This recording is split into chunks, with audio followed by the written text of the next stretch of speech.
Bon, petit préparatif pour nettoyer le moteur et la boîte de vitesse et tout ça.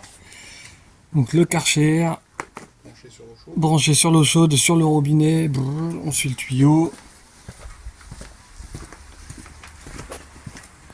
Hop, directement sur le robinet d'eau chaude.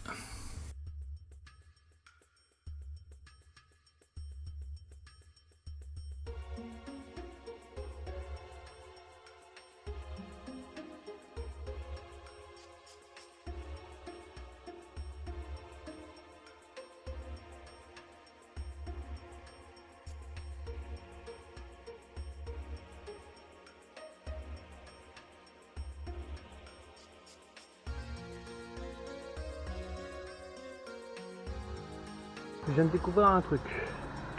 C'est pas un F4R, c'est un F4K. C'est bien sur le bloc moteur. Après, il y a tous les 8, 14, 11, je sais plus ce que c'est. Là-bas, je sais pas ce que c'est. Et F4K ici. Ah, c'est drôle. Là, c'est un K, hein, c'est pas un R. Mais je crois, je sais pas si c'est ça, 21, 97, 87. Je sais pas où ça devient.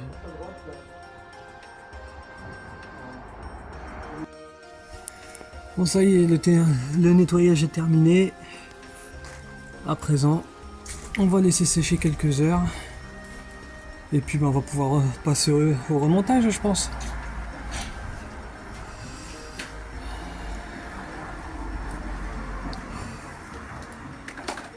Et en fait, il n'était pas si sale que ça. Enfin bref. Si il redémarre, c'est que j'ai bien bossé. Bon, pour faire suite à la dernière vidéo, donc j'avais vérifié tous mes paliers pour être sûr que j'ai pas d'autres casses. Donc ça va. En vrai, j'avais que le palier de bielle numéro entre le 2 et le 3, donc ça c'est quoi donc c'est le 1, 2, 3, donc le palier de bielle numéro 3, j'avais les coussinets qui étaient morts. Donc c'est bon, j'avais que cela à changer réellement, on va dire. Du coup, je me suis acheté un petit kit de coussinets de bielle sur internet. Coussinets de bielle, alors avec une partie en trimétal et une partie en bimétal. Et pour info, alors j'ai un doute, non, de toute façon c'est marqué dessus, je suis bête. Mais on va voir là, j'ai déjà installé les coussinets 2 et 3 pour faire mes essais, pour être sûr que ça de bien serré et tout ça. Et en fait, dans les coussinets que j'ai là, il y a une partie bimétal et une partie trimétal, sauf qu'il y en a un qui va vers le haut et un qui va vers le bas. Je vais te montrer. Donc comme on peut voir, alors j'espère que c'est bien, lampe, normalement on peut lire upper, pas l'impression que ce soit bien écrit. Donc la partie qui va sur le haut, donc vers piston bielle, et la partie palier, celle-ci, ouais, où c'est marqué, je sais pas si c'est marqué, si on voit, c'est marqué lower normalement ici. Voilà. Donc partie basse. Bon, c'est parti. On va s'attaquer maintenant au palier de bielle numéro 1 et 2. 1 et 4. Et on va installer les derniers coussinets. Donc, un petit peu d'huile.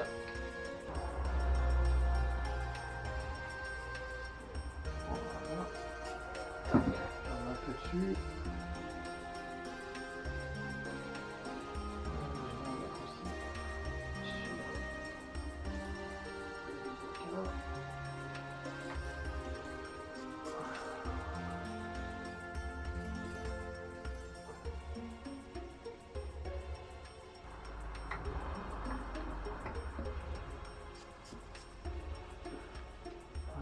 Pour une fois, je l'ai bien centré là.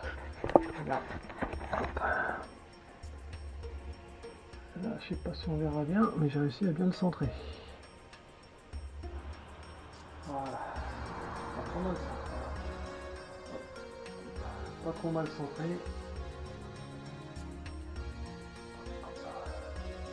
Et voilà. Ah ouais, ce que j'ai montré, il y a aussi une espèce de petite pine là sur le haut. Comme ça, on ne peut pas se tromper de sens. Donc du coup, c'est comme ça.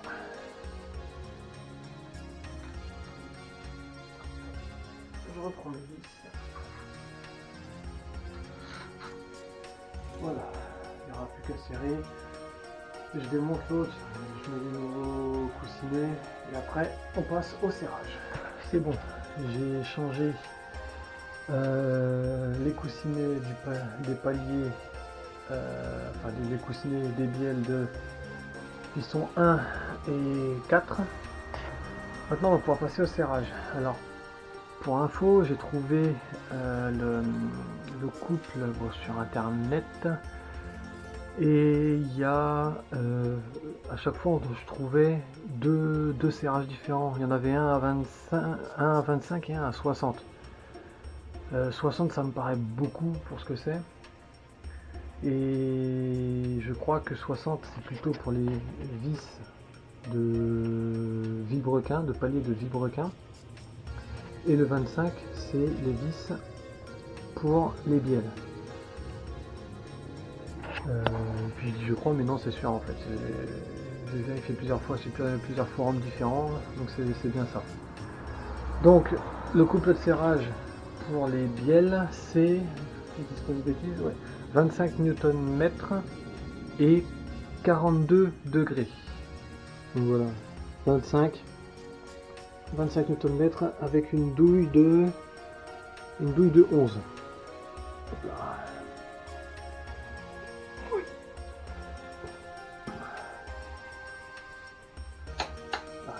C'est vraiment un serrage très léger.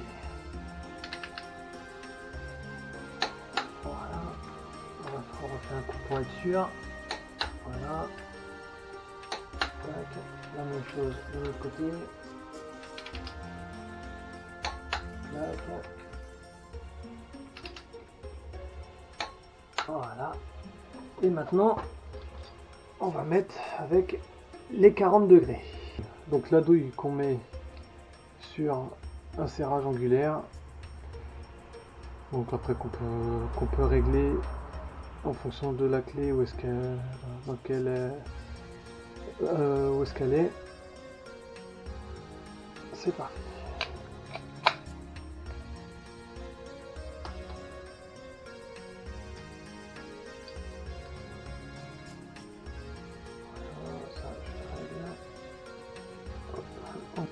À 0, la petite barre bloquée sur la vis, là, enfin tu te bloques où tu peux. Et là on serre jusqu'à 42 degrés. Voilà. On y va. J'arrive à 40, 41, 42. Et on s'arrête là. Voilà. Et on s'arrête là. Et on fait pareil sur toutes les vis. Voilà. J'ai serré tous mes paliers. Maintenant, le test ultime, savoir si quand tu tournes il n'y a pas de dur, de faire tourner l'ensemble et de voir qu'il n'y a pas de dur nulle part. Bon allez, c'est parti pour l'essai. Voilà, on y va tout doucement.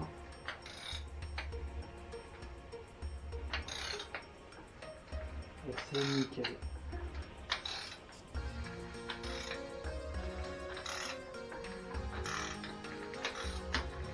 Et ça tourne sans effort. C'est génial.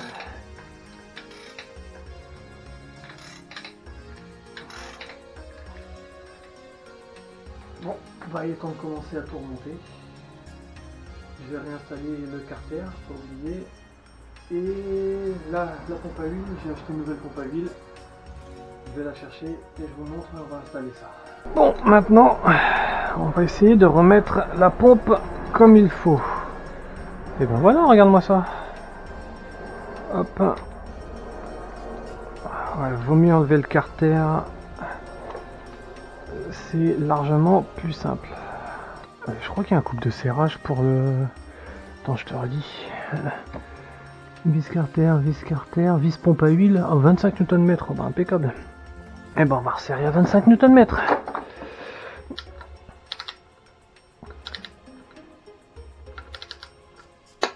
Bon, maintenant le carter.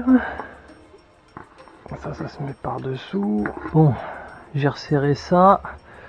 Ça, c'est serré à 15 Nm. C'est beau quand c'est neuf quand même, comme ça, quand c'est propre. Il n'y a plus qu'à changer le joint, à nettoyer un petit peu, à remonter le carter, et puis bah, ouais, c'est reparti pour tout remonter et pouvoir tout remettre dans le moteur. Hein. Bon, ça y est, j'ai remonté le carter d'huile. Bon, maintenant il n'y a plus qu'à le remettre au droit. Je remonte tout ce qui est admission et échappement. Et puis bah, ça y est, ça s'approche. Hein. Bientôt le redémarrage. Est-ce qu'il va y avoir un bruit bizarre? On verra. On verra bien. Revoilà le moteur sur la chèvre. C'est cool, ça veut dire que ça avance bien. Il n'y a pas grand chose à faire, c'est un grand mot. Mais bon, là maintenant on va s'occuper de remettre tout ce qui est boîte de vitesse en fait. On va commencer évidemment par le volant moteur. J'en profiter pour faire la vidéo, là-dessus. Puis l'embrayage, et puis on va pouvoir remettre la boîte de vitesse juste après. Bon, si je me souviens bien, tous les trous ici, normalement ils sont excentrés. Normalement, non là il est pas bon par exemple. Si je me tourne, ah là je serais pas mal. Voilà, là je serais pas mal. Les trous, on voit qu'ils tombent vraiment parfaitement en face. Alors que si tu décales ne serait-ce que d'un trou, et ben tu verras un décalage. Donc c'est pratique quand même.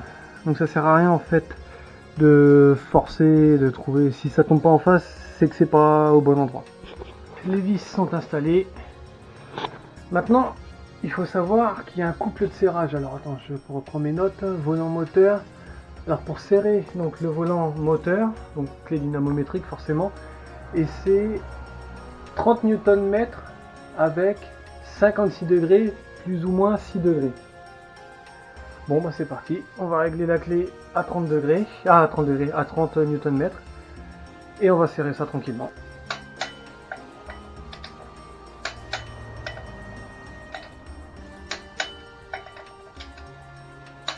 Et voilà, parfait. Donc maintenant que le volant moteur est posé, on va s'occuper de l'embrayage et du diaphragme. Alors l'embrayage, j'en ai quand même pris un neuf, on sait jamais.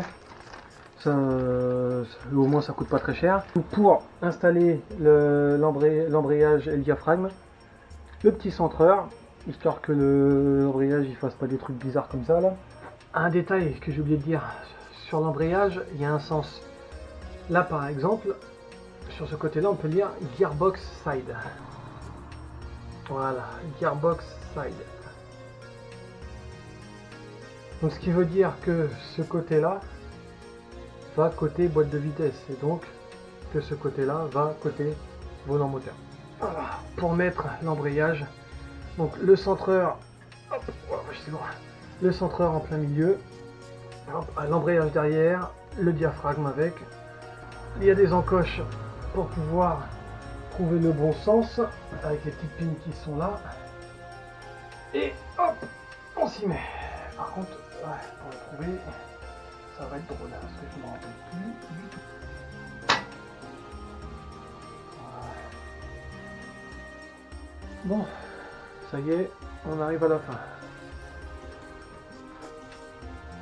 J'ai remis le moteur dans le compartiment moteur. J'ai fait ça hors caméra parce que là, comme on approche de la fin, j'avais envie de mettre un coup et puis j'avais envie d'avancer pour de bon. Bon, il me reste plus que quoi remettre tout ce qui est du rideau.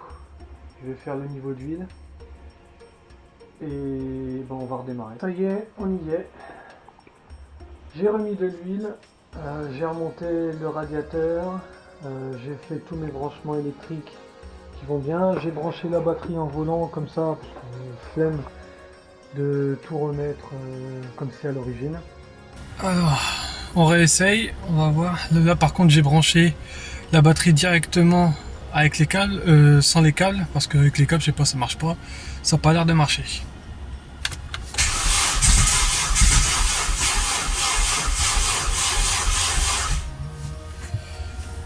petit peu de mal quand même.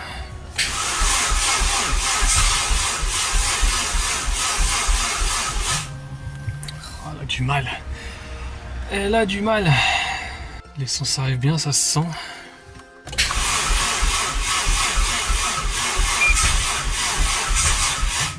Oh, elle est pas loin à chaque fois. Allez! On y est presque, hein, on y est presque.